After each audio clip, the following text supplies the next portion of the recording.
تعالى اما نوري الاصدقاء. الله الله الله، تعالي هات الحاجه بتاعتك. هنوريكم الحاجه اللي احنا جبناها ليويو. جبنا ليولو شويه حاجات، مش انا اللي جبتها لها بصراحه، خالتها جابتها لها، بس انا هقول لكم جايبه لها الحاجه منين وباسعار كويسه، عشان هدوم الاطفال دلوقتي عايزه حد يكون تاجر او بيتاجر في الاثار بقى والممنوعات. فاحنا تعالوا اما اقول لكم الحاجات اللي خالة يولو جابتها لها. تعالوا الاول نبدا بايه؟ استنى. شكرا. بص، اول حاجه كانت جايبه لها الكوتش ده، كانت جايبه لها من وسط البلد. انا مش عارفه سعره كام بصراحه، انا ما بسالش، دي بالنسبه لي شكليات. اديني فرصه. تقريبا كان ب 150 180 حاجه كده. كانت جايبه لها من المحل اسمه ايه؟ شوف اسمه ايه؟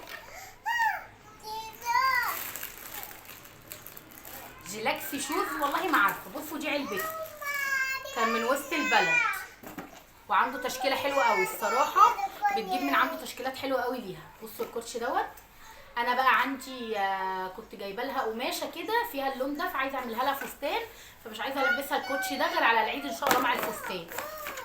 خد العبي بيه. عفوا. وتعالوا بقى اوريكم هدوم البيت. بصوا جابت لها البيجامه ديت. البيجامه دي مش قطن صافي، هي خليط، بس الخليط بتاعها قطنه اعلى. في فرق ما بين القطن الصافي وما بين الخليط اللي هو نسبه قطن ونسبه بلاستر، وفي فرق ما بين القماشه اللي كلها بلاستر العيل يلبسها جسمه كله يحبه. دي خليط قطن على بلاستر، بس عايزه اقول لكم حلوه قوي. بصوا شكلها اصلا عامل ازاي، بصوا شكلها. وعايزه اقول لكم ان ما شاء الله البيجامه دي تنفع ليسر ان شاء الله، ربنا يدينا العمر والصحه كده للسنه الجايه. ودي احسن حاجه ممكن تعمليها، ان انت بتجيبي لعيالك الحاجه كبيره شويه، الحاجه المقبزه قوي سنه تيجي السنه اللي بعديها تلاقي كميه هدوم طلعتيها صغيره وعايزه تنزلي تجيبي لهم. وهدوم الاطفال غاليه يا جماعه، لا انا مش هنلبسها دلوقتي يا يسر. خدي امسكي، استنى اما اديكي حاجه ثانيه تلعبي بيها. امسكي. بصوا شكلها حلو قوي، بس انا بقى خلاص مش عايزه اجيب ليسر حاجات بنك تاني. يسر عندها كميه بنكات هتبخ في وشي. بصوا برضو جابت لها البيجامه دي، دي ب 150 جنيه، يعني بالنسبه للسعر حلوه. البيجامات دي يا بنات من وسط البلد، ناحيه كده مترو العتبه، وانت بقى رايحه على وسط البلد، والناس اللي بيبقوا قاعدين بفراشات واصحاب المحلات والكلام ده كله. البيجامه دي كانت جايبها لها ب 150 جنيه. دي عشان بنطلون، دي شورت زي شورت كده. بصوا مش بنطلون يعني كامل، عامله 100 جنيه برضو، حلوه قوي، وبرضو خليط نسبه القطن فيها عاليه، فشكلها حلو. بصوا شكلها عامل ازاي، وبناتي صح بناتي. بصوا اهي، بصوا البنطلون بتاعها شكلهم حلو قوي. دي عامله 100 جنيه، لكن الكوتش بصراحه مش عارفه عامل كام. الطقم ده كان جاي ليوسف السنه اللي فاتت هديه، طقم الخروج ده. ايه خدي. عفوا. الطقم ده كان جاي ليسرا اصلا السنه اللي فاتت هديه، البينك اللي هو الشورت بالبلوزه بتاعته ده، كان جاي لها السنه اللي فاتت هديه وكان كبير عليها، فهي ما لبستهولهاش، فقلت البسه لها السنه دي. السنه دي برضه وانا كنت ناسياه، بيني وبينكم والله كنت ناسياه. بعد كده جبنا لها الطقم ده في العيد الصغير. العيد الصغير كانت الدنيا ساقعه شويه فما لبستهولهاش. لما جيت طلعت لها هدوم الصيفي وبقيت ارص لها الدولاب، لقيت انه بينك في ابيض، ولقيت ده بينك في ابيض. بصوا يعني تحسوا ان نفس اللون، الشكل مختلف بتاع اللبس بس نفس اللون. برضو الطقم دوت جايبينه من وسط البلد، شورت تمام، شورت جينز ابيض قطن، والبلوزه اللي هي زي الكوريشه كده، شايفين شكلها عامل ازاي. وبصوا دي شكل البلوزه من قدام اهي، وشكلها من ورا بصوا ليها كبسوله كده اهي. بصوا شكله جميل من وسط البلد. الطقم ده عامل 295 جنيه.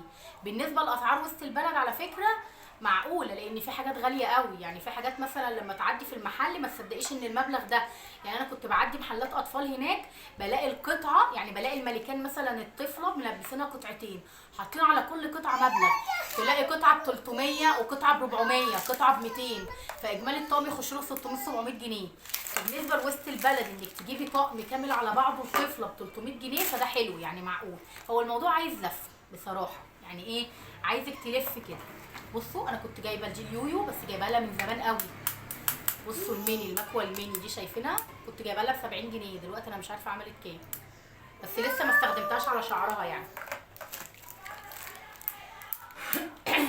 بصوا فبالنسبه للاسعار حلوه، وسط البلد جميله يا بنات. العتبه والموسكي على فكره ما بقتش حاجات شعبي زي ما الناس فاكره.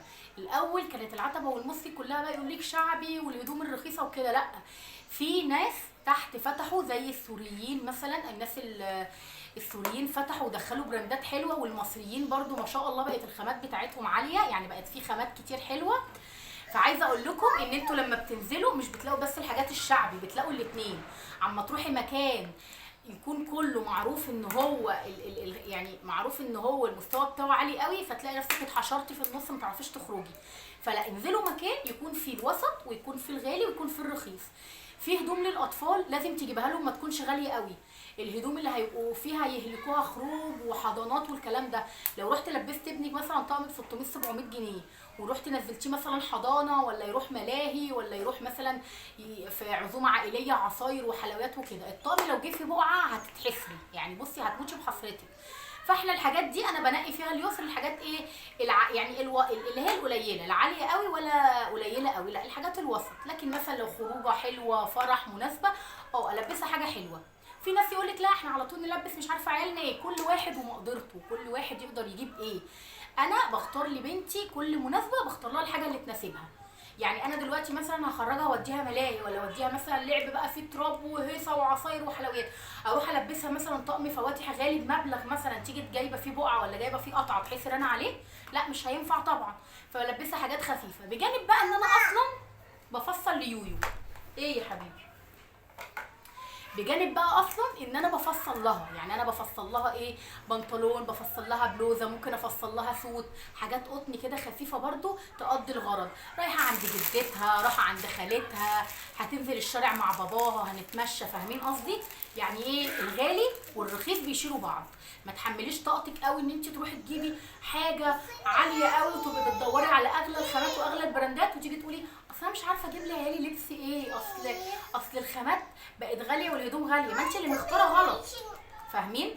عايزه اقول لكم يا بنات ان السيده زينب فيها شارع جنب اسم السيده زينب حاجات اطفال من اول المواليد لحد ما شاء الله 13 14 سنه. شارع في السيده زينب جنب اسم السيده زينب، شارع كده تخشيه الشارع ده فيه كله اطفال، تجيبي من المواليد لحد ما شاء الله ما عينيك تجيب من الاطفال، ربنا يبارك فيهم يا رب.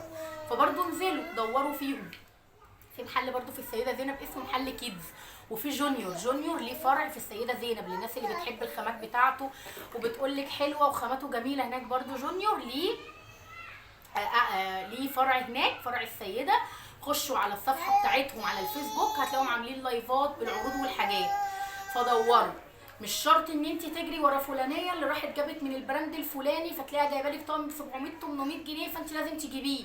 كل واحد بيمشي حسب امكانياته. في اماكن الناس فاكراها ان هي شعبي وهي فيها حاجات حلوه وخامات حلوه وبراندات حلوه، وانت اللي بتحددي بقى ملمس الحاجه. يعني انت بخبرتك بقى وكأم دارجه في الموضوع بتحددي خبرات الحاجه. يعني انا بقول لكم لما اروح اجيب طقم مثلا من وسط البلد اللي معروفه ان هي غاليه عامل مثلا 300 جنيه، عم اروح اجيب لي طقم ب 700 جنيه، يعني عقليا كده لا، طب انا اجيب لها طقمين، ايه اللي يخليني بقى اجيب طقم بالمبلغ ده؟ فاهمين؟ فبصراحه لا، الحاجه هناك فيه حاجات معقوله وحاجات غاليه. وعايزه اقول لكم ان وسط البلد والسيده زينب من الاماكن اللي فيها حاجات حلوه قوي. والسوريين الايام دي مغرقين الموسكي والعتبه يا بنات، هدوم اطفال وهدوم خروج في منتهى الجمال. انزلوا بصوا بصه قبل ما الدنيا تزدحم، لان خلاص العيد الكبير هتلاقوا كده.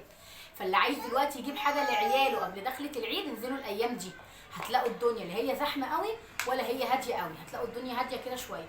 انزلوا ودوروا وخدوا جوله ومالكوش دعوه بحد، اللي يناسب امكانياتك هاتيه، اللي ما يناسبش ما تجيبيهوش يا حبيبتي. محدش بيديكي حاجه يا ماما، هاتي على قد فلوسك.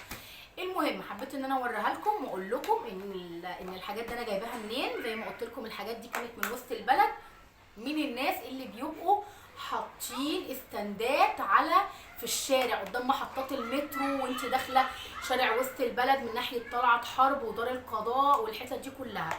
البيجامه البنطلون كانت عامله 150 خليط يا بنات، والبيجامه اللي هي الشورت عامله 100 جنيه. فمتهيألي بالنسبه لاسعار الاطفال مناسبه.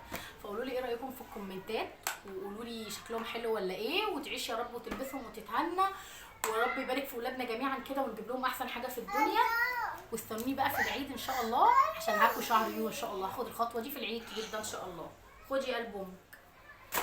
ما وريتكمش برضو الطقم ده من وسط البلد. بصوا انا نسيت، بصوا برضو ده طقم بيت كده. يسر اتكست بيتي كده، يسر اتكست بيتي، مش هجيب لها بيتي تاني. يسر بقى عايزه انزل اجيب لها هدوم خروج، عايزه اجيب لها طقمين تاني ولا حاجه مع الاطقم اللي عندها ومع الحاجات اللي ما صبرتش عليها الصيف اللي فات. بصوا برضو، بصوا الطقم ده عامل ازاي. عيد بقى نلبس الحاجات دي في العيد ان شاء الله، لان يسرا عندها هدوم كتير قوي صيفي بيتي فتهلك الايام دي، وفي العيد بقى نلبسها كل يوم طقم جديد تبقى متغندره كده ومتشيكه. صح يا يويو؟ ايه اللي انت عملتيه ده؟ ايه اللي انت عملتيه ده؟ وريني. احنا عايزين الحاجات دي يا بنتي نروح نحطها في البتاع. انت لخبطتيها. ايوه لا دي الشورت اهي. وريني يما كده. ودي بتاعت جي. استني ماشي. خدش امسكي. شاطرة. قولوا لي بقى ايه رأيكم في الحاجات القمر دي، واشوفكم في فيديوهات جديدة ان شاء الله. ان شاء الله اشوفكم في فيديوهات جديدة. يلا قولوا لهم باي باي. قولي باي باي.